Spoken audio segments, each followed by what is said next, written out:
Morning friends, this is LK Roy and you are watching my channel LK Success Academy। Friends, जैसे कि पहले मैं बताया था कि मैं वर्ल्ड मैप का एक सीरीज़ लेके आऊँगा जिसमें वर्ल्ड मैप में जो भी क्वेश्चन एग्ज़ाम में पूछे जाते हैं, जैसे कि कौन से पर्वत कहाँ पे है, कौन से पठार कहाँ पे है, एशिया की सबसे ऊंची पर्वत चोटी कौन से हैं, इस तरह के बहुत सारे क्वेश्चन मैं पिछले वीडियो में लेके आया था और वर्ल्ड मैप के माध्यम से आपको समझाया था। अगर वो वीडियो आप एक बार देख लेते हैं तो कोई भी कंपटीशन हो उसमें आसानी से आप उस वर्ल्ड मैप से जो भी क्वेश्चन पूछते हैं उसके आंसर आप बड़े आसानी से दे सकते हैं। फ्रेंड्स, उसमें कुछ क्वेश्चन रह गया था जिसको मैं इस वीडियो के माध्यम से आपके सामने ला रहा हूँ। इस वीडियो में फ्रेंड्स मैंने वही क्वेश्चन को सिलेक्ट किए हैं जो एग्ज़ाम ओरिएंटेड हैं, यानी कि जो एग्ज़ाम में पूछे जाते हैं। फ्रेंड्स, इस वीडियो में हमारा मुख्य जो टॉपिक है वो अंतर्राष्ट्रीय सीमाएं हैं। अगर अंतर्राष्ट्रीय सीमाएं रेखाएं की बात करें तो प्रत्येक देश अपने देश की सीमा की रक्षा करने के लिए एक निश्चित सीमा का निर्धारण करता है। इस सीमा को पार करने का देश की सीमा में घुसपैठ माना जाता है। इन सीमाओं के निर्धारण का एक फ़ायदा यह भी है कि देश को यह बात पता होता है कि उन्हें कहाँ तक अपनी राज्य का सीमा का विस्तार करना है। फ्रेंड्स, इसमें मैंने कुछ क्वेश्चन को सिलेक्ट किए हैं, जैसे अंतर्राष्ट्रीय सीमाएं रेखाएं किसे कहते हैं। मैकमोहन रेखा ये फर्स्ट है, सेकेंड है हिंडनबर्ग रेखा, तीसरा डुरंड रेखा, चौथा मेन-रहीम रेखा, पांचवा 17वीं समांतर रेखा, छठा है रेड क्लिफ रेखा, सातवां है मैग्नेट रेखा, आठवीं है 24वीं समांतर रेखा। फ्रेंड्स, इस वर्ल्ड मैप के माध्यम से मैं बड़े आसानी से आपको इन रेखाओं का जो रियल स्थिति है, कहाँ पे कौन सी रेखा है, इसको मैं समझाऊंगा। और यकीन कीजिए आप चुटकियों में ये सारी रेखाएं कहाँ पे है बड़े आसानी से आप याद कर लेंगे। फ्रेंड्स, सबसे पहले तो अंतर्राष्ट्रीय सीमा होती क्या है। फ्रेंड्स, अंतर्राष्ट्रीय समुदाय के द्वारा दो देशों के बीच जब किसी सीमा रेखा को लेके या किसी भूमि विवाद को लेके कोई विवाद खड़ा हो जाता है तो अंतर्राष्ट्रीय समुदाय मिलके उस सीमाओं का सीमांकन करता है ताकि आपस में कोई विवाद खड़ा ना हो। और उन दरमियान जो रेखाएं खींची जाती हैं उसे ही अंतर्राष्ट्रीय सीमा रेखाएं कहते हैं।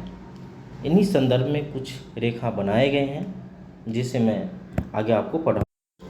फ्रेंड्स, सबसे पहले बात करते हैं डुरंड रेखा की। तो डुरंड रेखा की बात करें तो ये पाकिस्तान और अफ़गानिस्तान के बीच लगभग 2640 किलोमीटर लंबी रेखा डुरंड रेखा कहलाती है। इसकी अवस्थिति की बात करें तो यहाँ पे डुरंड रेखा है। यह रेखा सन 1893 में ब्रिटिश इंडिया और अफ़गानिस्तान प्रतिनिधियों के बीच हुई एक सहमति के नतीजा है। इस रेखा का नाम ब्रिटिश इंडिया के तत्कालीन विदेश मंत्री सर मार्टिमन डुरंड के नाम पर रखा गया है। फ्रेंड्स, यहाँ पे दूसरा है मैकमोहन रेखा। अगर मैकमोहन रेखा की बात करें तो यहाँ पे हमारा अरुणाचल प्रदेश है और यहाँ अरुणाचल प्रदेश और चाइना के बीच मैकमोहन रेखा का निर्धारण किया गया है। इस रेखा का लंबाई लगभग 700 किलोमीटर लंबी है और इस रेखा को 1914 में सर मैकमोहन ने भारत और चीन सीमा के विवाद को सुलझाने के लिए तैयार किया था। फ्रेंड्स, अगला हमारा है हिंडनबर्ग रेखा।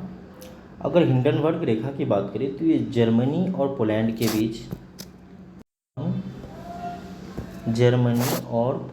बीच यहाँ पे यूरोप में ये सारे यूरोपियन कंट्री हैं। इसकी बात करें तो सारे यूरोपियन कंट्री हैं और यहाँ पे फ्रेंड्स जर्मनी और पोलैंड के बीच हिंडनबर्ग रेखा है। प्रथम विश्व युद्ध के समय जर्मनी की सेना इसी रेखा से लौट गई थी। अगर बात करें मैग्नेट रेखा की तो ये फ्रेंड्स फ्रांस द्वारा खींची गई जर्मनी और फ्रांस के बीच की सीमा रेखा है। जर्मनी और फ्रांस के बीच यहाँ पे फ्रेंड्स मैग्नेट रेखा है। यह रेखा कंक्रीट, लोहा इत्यादि से मिलकर बनी है। इसका निर्माण 1929 से 1938 के बीच किया गया था। अगर हम बात करें मेन-रहीम रेखा की तो मेन-रहीम रेखा की अवस्थिति जो है वो नॉर्डिक कंट्रियों के बीच और सोवियत संघ के बीच हैं, तत्कालीन सोवियत संघ, अब इसका नाम बदल के रूस हो गया है। और इसकी अवस्थिति रियल अवस्थिति है वो यहाँ पे मैं आपको बता देना चाहता हूँ कि फ्रेंड्स इसकी रियल अवस्थिति यहाँ पे है। इसको हम मेन रहीम रेखा कहते हैं। ठीक है फ्रेंड्स, मेन रहीम रेखा। ठीक है फ्रेंड्स। फ्रेंड्स एक रेखा थी, हालांकि ये थी अब नहीं है, लेकिन पढ़ना ज़रूरी है, कई बार क्वेश्चन पूछ दिए जाते हैं एग्जाम में, जिसका नाम है 17वीं समांतर रेखा। ये मेनली उत्तरी वियतनाम और दक्षिणी वियतनाम के बीच स्थित थी। जैसे कि आप यहाँ देख रहे होंगे, यहाँ पे वियतनाम है, ये वियतनाम है फ्रेंड्स ग्रीन कलर में, और इनके बीच उत्तरी वियतनाम और दक्षिणी वियतनाम के बीच 17वीं समांतर रेखा थी, जो कि वियतनाम के एकीकरण के बाद इसको अब हटा दिया गया है। ठीक है फ्रेंड्स। अगर फ्रेंड्स आगे बात करें तो एक रेखा है 24वीं समांतर रेखा, हालांकि इसको विवादास्पद भी माना जाता है, और जिसकी अवस्थिति अगर रियल में बात करें तो ये भारत और पाकिस्तान के बीच यहाँ पे है। ये गुजरात की सीमा बनाती है, गुजरात के साथ पाकिस्तान के बीच। यह रेखा भारत और पाकिस्तान के बीच कच्छ के पास स्थित है। पाकिस्तान के अनुसार यह रेखा भारत और पाकिस्तान के बीच ठीक ठीक सीमा का निर्धारण करती है, लेकिन भारत इस रेखा को स्वीकार नहीं करती है। ठीक है फ्रेंड्स, तो यहाँ पे 24वीं समानांतर रेखा अवस्थित है। अगर आगे बात करें तो 38वीं समांतर रेखा, यह कोरिया, उत्तरी कोरिया और दक्षिण कोरिया के मध्य है, और इसके रियल सिचुएशन की बात करें तो ये फ्रेंड्स यहाँ पे पड़ती है। यहाँ पे आप देख रहे होंगे ये नॉर्थ कोरिया है, ये साउथ कोरिया है, और इसके बीच जो सीमा रेखा है उसे हम 38वीं समानांतर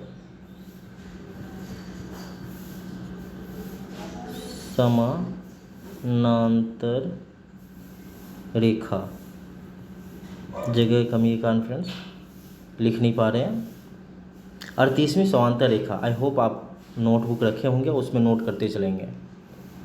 ठीक है फ्रेंड्स, तो 38वीं समांतर रेखा की स्थिति कहाँ पे है? नॉर्थ कोरिया और साउथ कोरिया के बीच। ठीक है।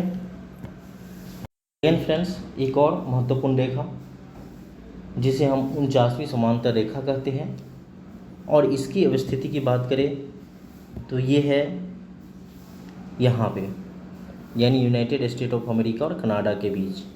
और इस रेखा को फ्रेंड्स, यहाँ पे जो बीच में रेखा है इसको कहते हैं 49वीं समानांतर रेखा। और ये किसको अलग करता है? ये कनाडा और यूनाइटेड स्टेट ऑफ अमेरिका, इन दोनों के बीच ये सीमा का निर्धारण करता है। ठीक है फ्रेंड्स। अगर फ्रेंड्स आगे बात करें तो एक और महत्वपूर्ण रेखा है सीज फ्राइड रेखा, और सीज फ्राइड रेखा की अवस्थिति की बात करें तो ये यहाँ पे है फ्रेंड्स, जर्मनी और फ्रांस के बीच। ठीक है। इस तरह से फ्रेंड्स जो भी इम्पोर्टेंट अंतर्राष्ट्रीय सीमा रेखाएं हैं जिससे क्वेश्चन पूछे जाते हैं, वो मैंने आपको वर्ल्ड मैप के साथ रियल सिचुएशन, यानी कि वहाँ उसकी स्थिति कहाँ पे है, उसके साथ मैं आपको इसको समझाया हूँ। आई होप इसको आप 1-2 बार देखेंगे, आपको निश्चित रूप से ये सारे अंतर्राष्ट्रीय सीमा याद हो जाएगी। इसके बाद अगर बात करें तो हम कुछ जल डमरू मध्य, यानी कि स्ट्रेट जल संधियाँ, इसके बारे में बात करें तो कुछ बहुत ही इम्पोर्टेंट जल मरुमध्य होते हैं, और उसको हम इस वीडियो में आपको बता देते हैं, ताकि इससे भी अगर कोई क्वेश्चन पूछा जाए तो आप आसानी से इसका जवाब दे। फ्रेंड्स सबसे पहले तो यहाँ पे एक स्ट्रेट है, आप देख रहे होंगे यहाँ पे एक स्ट्रेट है। ठीक है, संकरी सी जलधारा है, और इसको बोलते हैं मलक्का जल डमरू मध्य, और ये दक्षिण चीन सागर और अंडमान सागर को जोड़ती है। यहाँ पे अंडमान सागर है, यहाँ पे दक्षिण चीन सागर है, और ये अलग किसको करते हैं फ्रेंड्स? तो ये अलग करते हैं इंडोनेशिया, ये इंडोनेशिया है ये सारे, और ये मलेशिया है, इन दोनों को अलग करते हैं, और जोड़ते किसको हैं? अंडमान सागर और दक्षिण चीन सागर को। ठीक है फ्रेंड्स, चलिए आगे चलते हैं। फ्रेंड्स आगे है पाक जल डमरू मध्य, अगर पाक जल डमरू मध्य की बात करें तो यहाँ पे श्रीलंका, ये फ्रेंड्स यहाँ पे श्रीलंका है, यहाँ पे भारत है और इसके बीच में पाक जल डमरू मध्य है। ये मेन रूप से बंगाल की खाड़ी में पड़ती हैं। ठीक है फ्रेंड्स, आगे बात करते हैं तो आगे हैं बॉस जल डमरू मध्य। ये फ्रेंड्स मेन रूप से तस्मान सागर, यहाँ आप देख रहे होंगे, यहाँ पे है तस्मान सागर और ये एरिया दक्षिण सागर है। ठीक है फ्रेंड्स, तो इसके बीच जो है एक जल डमरू मध्य है, यानी जलधारा है। इसको हम बॉस जल डमरू मध्य कहते हैं और ये मेन रूप से ऑस्ट्रेलिया में पड़ता है। ठीक है फ्रेंड्स, यहाँ पे फ्रेंड्स फिर से एक जल डमरू मध्य है और इसको कहा जाता है बेरिंग जल डमरू मध्य। ठीक है, ये बेरिंग सागर में पड़ता है और ये मेन रूप से अलास्का और यहाँ पे रूस, ये फ्रेंड्स जो कट रहा है ये रूस है, ये अलास्का और रूस के बीच है। ये मेन रूप से अमेरिका का एक पार्ट है और यहाँ पे रसिया है। तो इन दोनों के बीच बेरिंग जल डमरू मध्य पड़ते हैं। ठीक है, जैसे कि आप देख रहे हैं फ्रेंड्स, यहाँ पे ग्रीनलैंड है, यहाँ पे कनाडा है और इनके बीच में जो जल डमरू मध्य है इसको ही हम डेविस जल डमरू मध्य कहा जाता है और ये फ्रेंड्स सबसे चौड़ी जल डमरू मध्य है।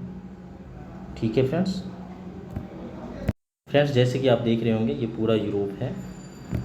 पहले भी मैं आपको बताया था कि ये पूरा यूरोप है, यहाँ पे इंग्लैंड है और यहाँ पे फ्रांस है और इन दोनों के बीच जो ये पतली सी जलधाराएँ हैं, जल डमरू मध्य हैं, इसी को हम डोवर जल डमरू मध्य कहा जाता है। और एक इसके लिए निमोनिक्स भी होते हैं कि फ्रांस और इंग्लैंड के बीच जो है डोर है और जिसे ही डोवर जल डमरू मध्य कहा जाता है। फ्रेंड्स, फ्लोरिडा जल डमरू मध्य भी है, आपको पता होगा, कई बार आपने बुक के माध्यम से पढ़े होंगे। अगर फ्लोरिडा जल डमरू मध्य की बात किया जाए तो ये फ्रेंड्स यहाँ पे है, ये फ्रेंड्स यहाँ पे फ्लोरिडा जल डमरू मध्य है, ये अमेरिका का पार्ट है और ये क्यूबा है। और अगर ये क्वेश्चन पूछा जाता है कि फ्लोरिडा जल डमरू मध्य कहाँ पे है, किसके बीच है, तो हम उत्तर देंगे अमेरिका और क्यूबा के बीच। ठीक है फ्रेंड्स, एक फ्रेंड्स सबसे इम्पोर्टेंट जिससे अक्सर क्वेश्चन पूछे जाते हैं कि होमरूज जल डमरू मध्य कहाँ पे है।